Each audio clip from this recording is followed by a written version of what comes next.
another episode of Dice Hard, where we take your favorite movies and turn them into tabletop games. And now your host, Alex. Welcome to another episode of Dice Hard. I have my regular guest, Cal. Yo. And my special guest, Dylan Shearer from Table Tyrant Games. What's up? During a preview tour, a theme park suffers a major power breakdown that allows its clone dinosaur exhibits to run amok. This is Jurassic Park. that was not much of a synopsis at all. That was so short. But oh well. That's legit what's on IMDb. I hate that they're so short. Wait, hang on. Do you want the really long one? No. I think that is usually what we do, is the shorter one. But Yeah. like, It's just disappointing. we're constantly surprised at how short they are. How do you sum such an epic, fantastic movie into one line? Well, clearly, like that. Yeah. I guess. I don't know how better you could do that either. Like, that's like at the crux of it. That is the movie. But it just doesn't sound good or epic. Like, it's not nice. Yeah, it's not a trailer in words. It's just a legit synopsis. Yeah. All right. So first, let's work out our starting player. I had the last person that scared a kid, because he does that like right in the intro with a little raptor claw. Or alternatively, someone who stole something from work. Oh. Such as I think that would be me. DNA. I have so many pens. Yeah, I was just gonna go with who can jump out of a fern bush the best, but I was going to say the last person to be walked in on the toilet. Oh yeah, I like that. Yes, I like it. I honestly don't remember when that would have been. My dog does it to me every single day because she's expecting to go for a walk. She knows that when I get up and I go to the bathroom, and then after that, that's walk time. So she just always sticks her head in. Hey, you pooping? What's going on? Yeah, pretty much. Yeah. Are we going? I mean, Hurry up. well, I mean, like, there's the other option is that's who can do the best Jeff Goldblum impression. Because, no. I'm not even touching this one. Yeah, I'm really not good at that. That is a hard impression to do. All you gotta do is, like, act really neurotic and just wave your arms around a bit. But, I mean, like, in Jurassic Park, he was sexy Jeff Goldblum, though, so... He was sexy Jeff Goldblum in that movie. Yeah. You can win that by default, Dylan. We better hear something first. No, I cannot do Jeff Goldblum at all. Life will, It'll find a way, yeah. Yeah, no, it's terrible. It's terrible. I'll just go with the jumping out of ferns. Yeah. Well, are you good at jumping out of ferns? Look, I'm not the most agile beast out there, but Do you just want to play rock, scissors, paper to find out who goes first again? Yeah. Just give up, yeah. Yeah. Except it'll be I can't say I've jumped out of many ferns, so if you've actually tried it, someone else has won. At the risk of...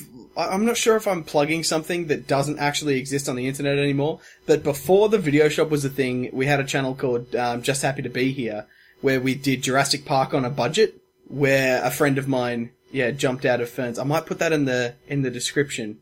Sorry. Okay. yeah. That works. There you go. It probably doesn't exist anymore, so otherwise, if it doesn't, I'll just cut it out of this episode. So I mean, if people are playing this game at home then too, like, they're playing Jurassic Park, the board game, and the beginning mechanic is who can jump out of a fern the best, someone has a houseplant, alright? Yeah. Like, you can still try it. It may be a bit more harder if you have a bonsai tree, but, I mean, it's still accessible. Yeah. Alright, you've got like no it. excuse. Jump out of a flower pot, kids. Pitch your idea, Dylan. Alright.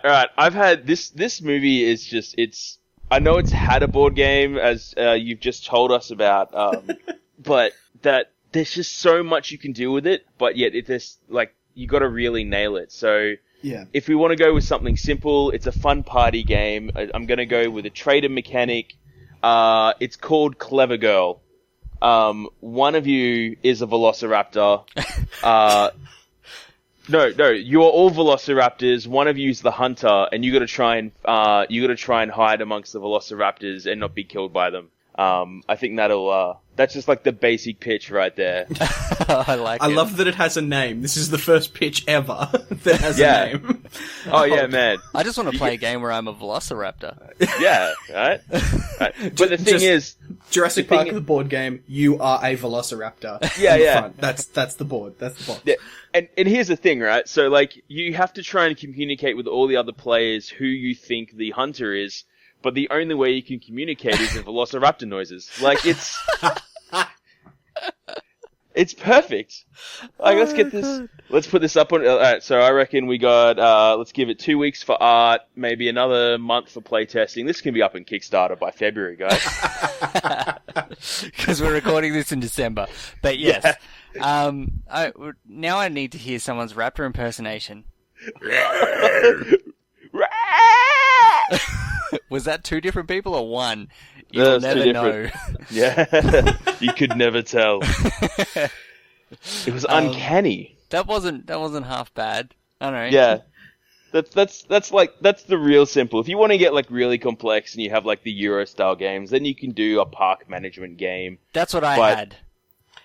Yeah. That was my pitch. So I pictured a big box game, worker placement. You get to choose dinosaurs. So you'd choose specific dinosaurs. So you might choose littler ones that you don't have to feed as much, but they're not worth as much money to the patrons that are visiting the park. Or you choose the big ones that need lots of meat. So you need to get food to feed them, but you also need to control the defenses and stuff. So you need to make sure that everything is staying safe and secure. There's enough power. That's what I had. I had a big box game, worker placement. Yeah, that's good. So you're placing like what? You have like different variety of workers. You have like janitors to clean up the park, and you'll have security to keep them on the dinosaurs in check, and handlers. I'd say everyone has a set of workers. So you do have your tech guy, your janitor guy, your like maybe marketing guy, and maybe a tour guide or something like that. So you start off with 4, and then during the game you could probably get more of something if you needed to. So yeah, you might. Who's a guy that organizes food and stuff? What do they call it? A handler. Yeah, a quartermaster or a handler. Yeah. So you need one of those to get food. Like, I mean, grass and stuff grows, so you might need a groundskeeper, and to grow more stuff. So you can feed your herbivores. And it's a choice of which dinosaurs to get that are going to attract the most money, but still manage to keep them under control and keep them well fed at the same time. That was my idea. Yeah, that's not too bad. It's kind of like a theme park management game, but with just a little bit of flavor in there with the dinosaurs. Yeah, I mean, you'd put cool stuff in it, like, you know, someone stealing DNA. You make it really thematic too. You gotta have the event deck. That's just there doing the random shit. Definitely. Like, oh, what's that? Oh, someone stole the embryos. Oh, go catch them with security experts, all that kind of stuff. Yeah, that's right. You might need a certain number of security, or, you know, if you're all band together to stop them, it'll save you all money. Yeah. Cool. What do you got, Cal? Well, so I was, believe it or not, somewhere in the middle. So I had, you play as investors visiting Jurassic Park. That can only speak as raptors. Correct. No, so perfect.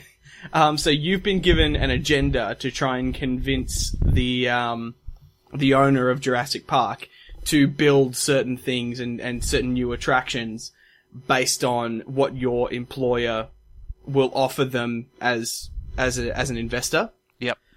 But little does everyone else know, everyone is also a saboteur. Trying to kill the other investors by having an accident and releasing the dinosaurs from the park. Yep.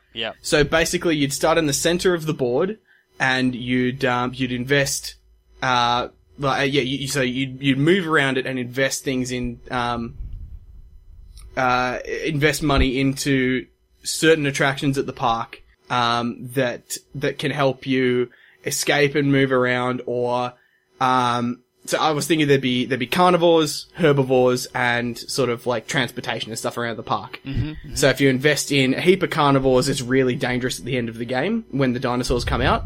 If you invest in a heap of herbivores, a certain amount of the carnivores are distracted, and if you invest in a heap of transport, it's really easy to get out at the end of the game. But you earn more points by matching your agenda and killing off all the other players and escaping without them. So you want it to be really deadly. So you're trying to push your luck the whole time. So there's like a secret mission in there that you're kind of trying to complete, and then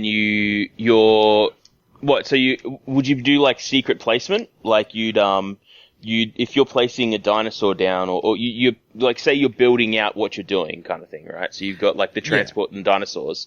Would you place it like secret? Because then like you'd be like, oh, I'm placing a herbivore to defend myself, and actually you're like putting in like a gigantic T-Rex that just like screws shit up. Like that I think that if you did like a hidden building mechanic on that, and then like it's not revealed until everyone's selected, like holy man, that would be awesome. And the idea is that at some point you reveal yourself as the saboteur, and you go, I don't think anyone can beat, like anyone will survive.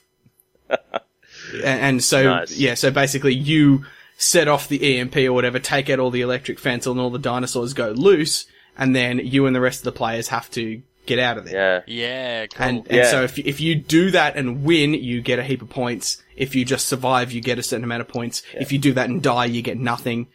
And it's just, either the last man standing wins, or the person who survives with the most points would win. Okay. And then what, as you're like, trying to escape, you'd end up crashing your car and then getting eaten by a gigantic creature? I mean, ideally, yes. Just a spit in the face. Damn it, Nedry! Yeah, so you can have, like, those events sort of happen. But I sort of pictured it like you'd start in the center of the board and you'd work your way outwards as you invest. And then, you'd wait for, you might wait for someone to get way ahead of you, and you choose to be a bit more conservative, and then you set off the thing while they're really far away. I like this idea. Well, do you want to start building on this one? Or did you have a more serious one? I actually see Alex, your idea would be a lot more interesting if, like, you've gone through the whole process of building, and then there's, like, this last phase where everyone just sets the dinosaurs loose. So we combine the two. Yeah. So then, like, the true goal of the game is just to eat your attendees.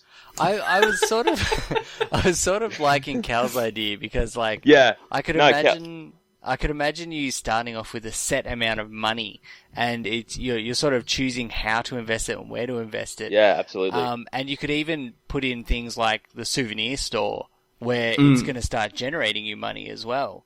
Yeah, absolutely. So you don't run out completely. But there will be things that are expensive, such as like a carnivorous enclosure. Helipads. Yeah, helipads and stuff. That sounds good. Okay. If you're happy to do that one, Dylan. Yeah, let's go with that one. Yeah, and yeah, absolutely. All right. So we're all investors in the park. Yeah.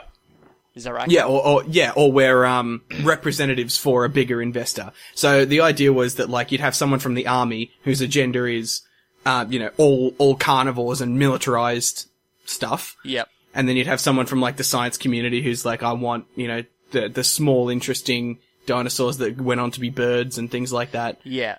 And so the more you sort of meet your agenda, the higher your budget would be, and then you can spend that on would our roles whatever be you hidden actually from want. other players?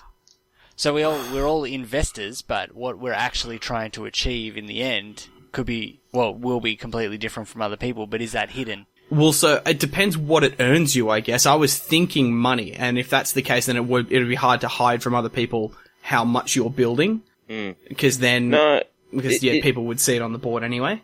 It might certainly do a lot better as a hidden agenda game, where you've got, like, where everyone's given their secret agenda. Everyone starts on the same level playing field, right?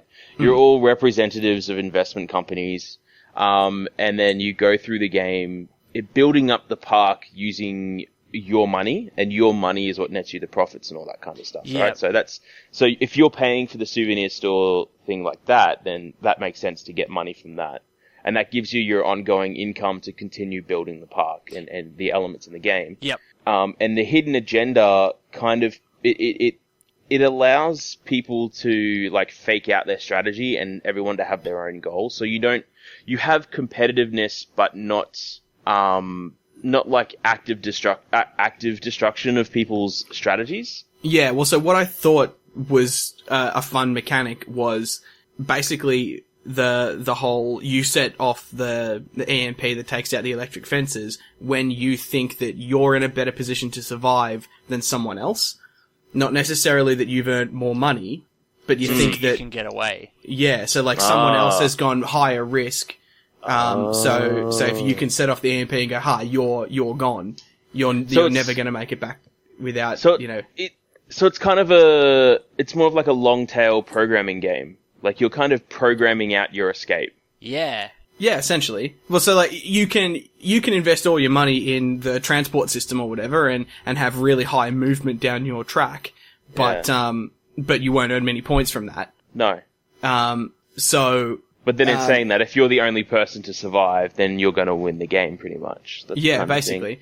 So you sort of look at how other people are playing, and you make your assessment of whether you will win or not. Yeah. When that trigger happens, what will happen in the park? Like all the dinosaurs get loose? Well, that's what I was thinking, that the carnivores and stuff become tokens that move down your track, chasing you. Your own track, so they don't actually necessarily go after it. Oh, their dinosaurs will go after them on their track. Yeah, well, I hadn't actually given that whole set a whole lot of thought. I was trying to keep it thematic more than I was trying to work out actual game mechanics.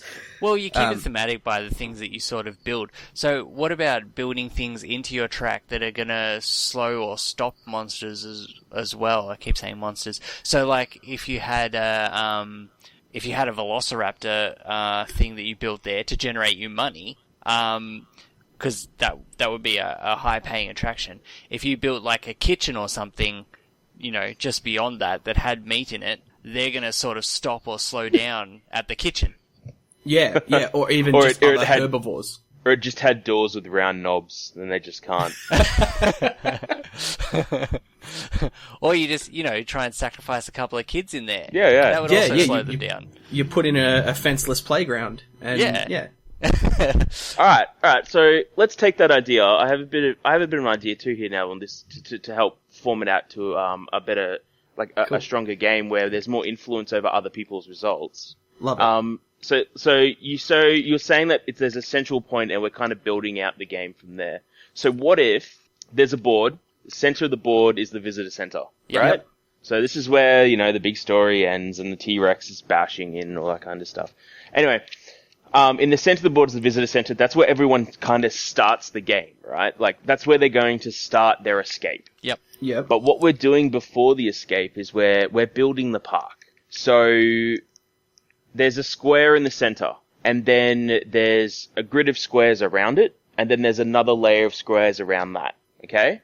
Yeah. We put 4 exit points around the park, along the edge of the board. Yep. So they're like directly away from the equally spaced. Yeah, all equally spaced, because you can exit through one of those 4 spots, alright? Yep. Now, it's kind of a hidden selection game in that sense of you have a bunch of tiles or cards or whatever. Yeah. That could be herbivores, they could be carnivores, they could be transport systems, they could be blockades, that change the routes of or out of the area and through the park. And each player simultaneously in turn, they select a space, the next available space outside of one of the available spaces outside of the visitor center, and place one of their tiles face down, right? And this tile, and then once everyone's placed their stuff face down, we do a reveal. Everyone pays the cost for the tile. If it's like if it's a souvenir thing, then they'll be able to earn money at the start of each turn. Yep. The different attractions have a cost, but they also have a generation aspect to it as well, right? So a Velociraptor cage might earn you one or 2 gold, $2. Yeah, 2 credits. Yeah, $2,000 of income for you to then spend on other attractions. Once everyone's played enough tiles to fill out the entire board, the game switches, right? So now we're looking at an escape game. But now you need to escape. Each player takes a turn moving their their player marker, like one space in the park. So this could be like onto one tile, right? So now we've got to go through the T-Rex enclosure to try and escape. Yep. And now what people have played kind of defines how easy it is to escape, right? So say if a herbivore is next to a carnivore, then it's unlikely that the carnivore is going to be interested in you. Going through a herbivore and then even if you go through a herbivore enclosure and there's a carnivore nearby, that could trigger a stampede and make it harder to go through there. Yep. There could be blockades, which are like, well, I got to turn around and go back now. I can't go through here. The transport systems could speed up your movement through some squares, but move you around to another spot that's a little bit harder to get away from. Yep. I think it's like you place an entrance and an exit to a subway kind of thing, right? So then you go to the subway entrance and you could have keyed that, you could have placed that to go, I'm going to escape through that subway. Yeah. Or you could have placed that subway in the game to just go, haha, you've gone through my subway and now you're back near the start. Like, yeah. You know, like you can mess with people's routes out so that the route what if you had the created, ability to build on other people's things? Maybe you build one tile on yourself, you build one tile to the player on your left, and you build one tile to the player on your right. Well, the thing is then people have the option to escape whatever means necessary. So even if you've built what you think is the best way for you to escape, someone else might have built a better way to try and escape. So you might want to try and follow them. But the thing is, you don't know the like finer details of their escape plan. So you might not be able to make it all the way through. You got to obviously put in some luck in there. So I guess you could have, I mean, the event deck. You could have an event deck like for each type of tile. So like I'm going through a carnivore, so you have a carnivore deck that you go through and you grab the top card and it could be nothing happens or X happens. That could be increased if you don't have a herbivore near it, or you could roll a dice to see if you draw a card. Like I'm sure everyone loves rolling dice out there in the gaming world. This reminds me sort of the aim to misbehave deck in the Firefly game. Yeah, absolutely. So maybe like the things that you build on your escape route actually gives you access to or knowledge or something like that you can sort of use in any escape. So building something like a souvenir place is specifically going to generate money, but building something like a janitor's closet, which isn't very useful to you and doesn't take up much space, so it doesn't get you closer to an exit, but it will give you more useful tools. Yeah, it may say that only you can avoid a carnivore card in an adjacent carnivore attraction or something. Like, yeah. Because you're hiding in the janitor's closet while the T-Rex runs past. You know? Yep. So the aim to misbehave deck, or which would now be the event deck, or the park event deck, or something like that. You'd reveal the top card there, and the top card would say, carnivores all attack anyone in their square because they, I don't know, got frightened by lightning or something like that. Yeah. And then if you have the ability to ignore that via something that you've already built, you would then spend that card or resource or whatever you have from that, so you can't use it again, but you get to avoid it that turn, and it won't slow you down as much as some of the other people there. Yeah. I'm liking this. We're making games, guys. That's lucky. I think that's the point of the podcast. Yeah. No, that's good. We just, yeah, no, that's really good. It's kind of like a mix then of that that misbehaving deck and the travel deck in Firefly. Like, it's because like you could do every step you take into to quote a Sting song there. For every movement, oh shit, I was about to say every move you make. Every claim that you state. Every look, every breath you take. Any more and we'll have to get like a... We need a new podcast, turning songs into board games. Or Frodo, dude, I'd just be doing David Bowie songs like all the time. Oh yeah, that'd be awesome. Man. Yeah. Oh, bloody, what's the song called now? Rockman? Space Oddity by David Bowie. Space Oddity. Yes, Space Oddity board game would be so good. Yeah, it's a two-player cooperative game. One is Ground Control and the other is Major Tom. I love it. I want this in my life so hard. Fantastic. There you go. There's another podcast for you guys. Yep. It's happening. Yeah, no, I like that.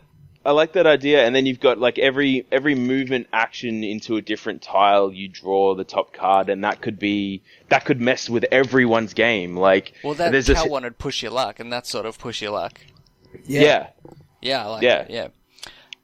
And you're kind of modifying your luck as you go through. Like, so transport systems would allow you to move without having to draw cards. Yes. Or, maybe one card every two spaces instead of one every space. Yep. Yeah.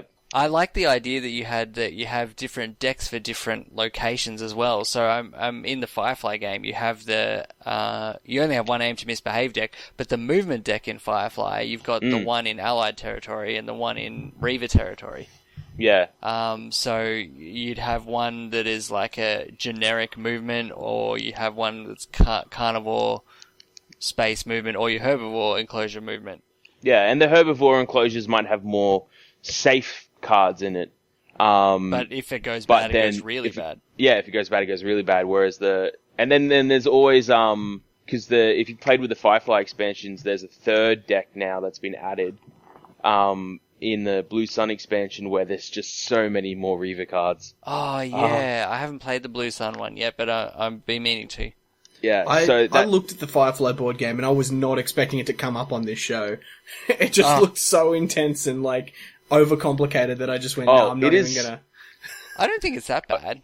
Okay, it just looked that way when you sort of saw the diagram on the back, and I went, this is probably just a cheap thing that's been made to cash in. Absolutely, but quick aside from the podcast, it's one of the best like role-playing space games kind of management games I've played. I might actually pick it up then, because I can get it relatively cheap and quickly.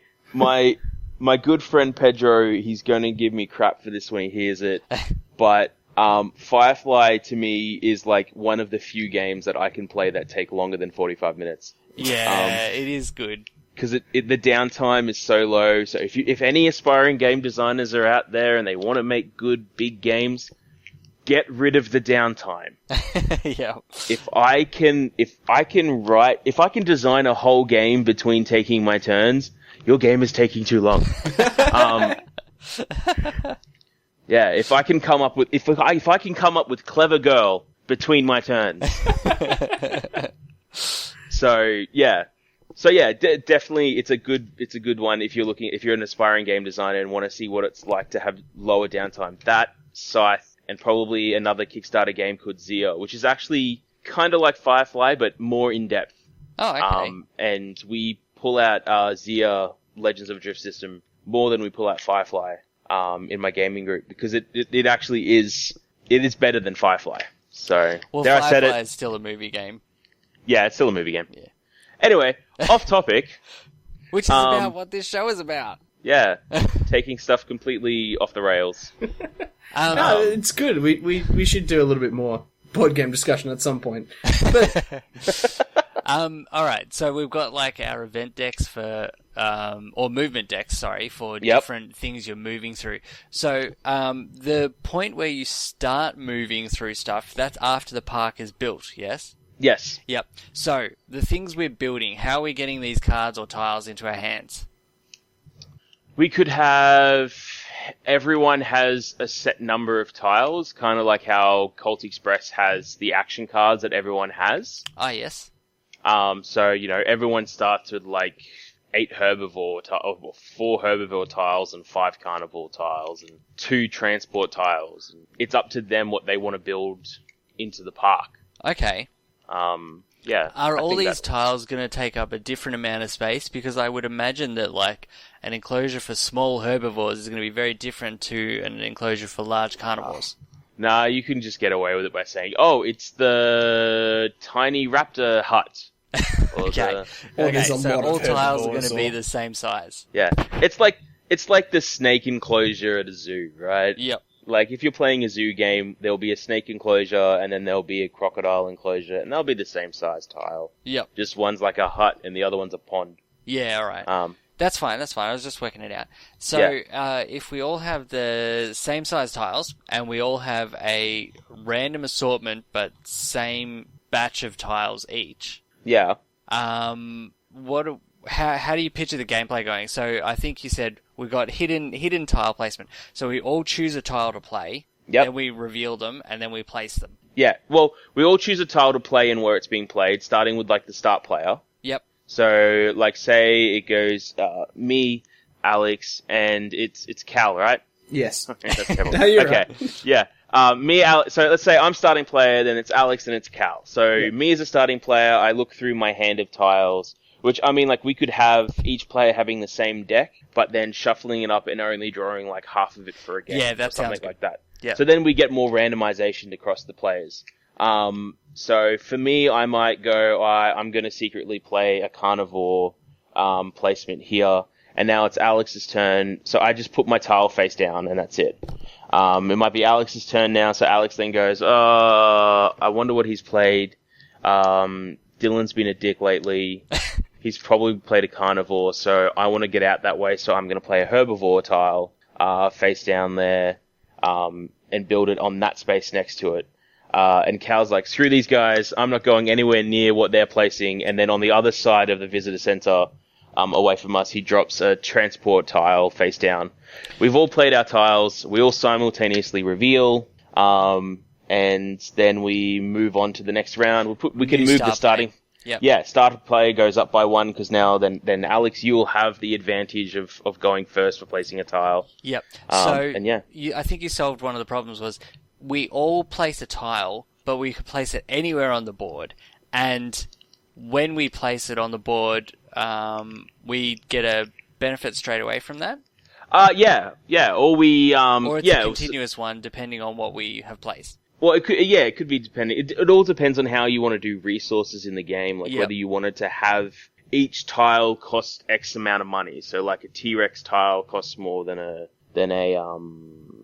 Compsognathus tile. Or actually, you know what would be cool if we just kept it 100% monetary. So anything we place, maybe we gain money from it, or it costs us money, or something like that. But when we're trying to escape.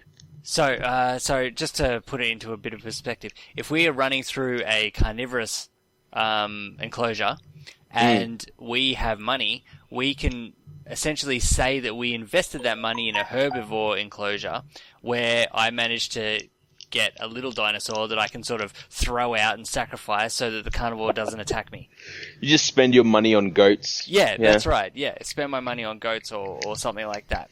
Yeah, that could work. Yeah. Because then you could have higher value tiles being much riskier to go through. That's right. But then everyone, like, and then it becomes a bit of game theory on everyone, like, if we all play the really hard tiles, we're all gonna have the same amount of money to try escape with. Yeah. But we're all screwed. Yeah. Okay, cool. So you place the tile, you get an immediate benefit. The other thing I think you mentioned, and I think this is how I saw it happening, was that the escaping doesn't start until every single tile space has been filled. Yeah, so then you've got a maze, right? So we've created the entire map ourselves, and we can try and escape through any direction we want to. Yeah. So you don't even have to go the path you've created. Because I might have tried to make a very herbivore friendly path or a very transport friendly path. And then you, Alex, have seen me play like a couple of transport tiles together and you're like, no. I gotta stop He's not going out that way. Yep. You throw down like a blockade tile secretly in the space that I can't get to, you know? All that kind of stuff to make it harder for other people to try and build out their safe routes as well. Yeah, I like it. Okay, cool. So, let's just try and think of a couple of examples. So, if we had I guess we've got to work out types of tiles. So you probably have your generic tiles, which would be like your information center, your souvenir shop, your kitchens, your bathrooms. They're all pretty generic. Then you'd probably have your research facilities. Yeah, and they monitoring stations and stuff like that. Yeah, they could give you like maybe cards as a benefit, or ability to buy cards as a benefit. I was just thinking about how the money's going to work, right? Yep. So we could have like a mini market phase in between the escape and the between the setting and the building and the escaping. Yeah, there you go. And so then you use the money to buy the special equipment. Yep. Like you might need to go, like you might want to buy the hunting rifle that allows you to like do certain things on a roll of dice and on like roll a d8 and on a 4+ ignore a carnivore card or something. Yeah. Just fancy stuff like that, but then limiting what is actually in the market, and buying one, like going to, it's almost like a draft kind of thing where one play, like you basically get to pick one to buy and then the next player picks one to buy. Yep. Rather than you being able to go, well, I'm going to buy these 8 things, good luck. Yeah. To everyone else. Okay, we're combining like 5 games into one, but I like it. So we have our maze building phase, and the tiles get placed out. You gain benefits. I guess the carnivore and the herbivore things, they would give you monetary stuff. Herbivore ones might give you some other abilities, but carnivore ones are essentially giving you money and making it harder for people to escape. Yep. Then you'd have your mini market phase, and I don't know if it necessarily needs to be buying specific items, but like say you have your money to spend and you go, well, I'm going to try and escape through this route here that I see. So it looks like a good idea for me to invest in distractions for carnivores because that's what I can do. I can try and distract them all. So I'm going to buy some research cards, and then I'm going to buy some like meat that I can throw and maybe some flares if I can afford it. Well, yeah, I mean, like those things, like the flares and the goats and all that can form part of that market deck as well. Yeah, like, because and then you can have a limited resource of goats. Like there's only so many goats that can fit on Isla Sorna, so it's pretty funny because I can picture me escaping and I've got like 6 goat cards ready. So I'm running away from this T-Rex with 6 goats that I'm carrying, and I'm like, nah, just all on your back. Yeah. They're all on each other's back. As you the goat Sherpa, you're walking through, and then just you see these red eyes in a forest. You're like, oh shit! You just drop a goat. Yeah. And then just throw running. a goat into it, and then just start running. The bush is just shaking violently. They're all bleating. Yes. That sounds fantastic. I like the little bit of comedy in there too. So, and maybe if you want, you could even invest in, like when you invest in the research cards, maybe some of the things you're trying to, or that you buy are like, are DNA samples that you're smuggling out, which will give you bonus points at the end. Yeah. But you can't, then it's a card that you can't use. Yeah, that's awesome. Yeah, and then it's also could be, like, so you're basically buying victory points if you manage to survive. That works too. Yeah, because there could be more than one survivor in the end anyway. Yeah, absolutely. And you could always look at bringing in a bit of the old Jurassic World and genetically modifying some of the dinosaurs to make them a bit harder. You might be wrecking a future podcast. Yeah. Well, look, there you go. We're just nailing 2 and 1.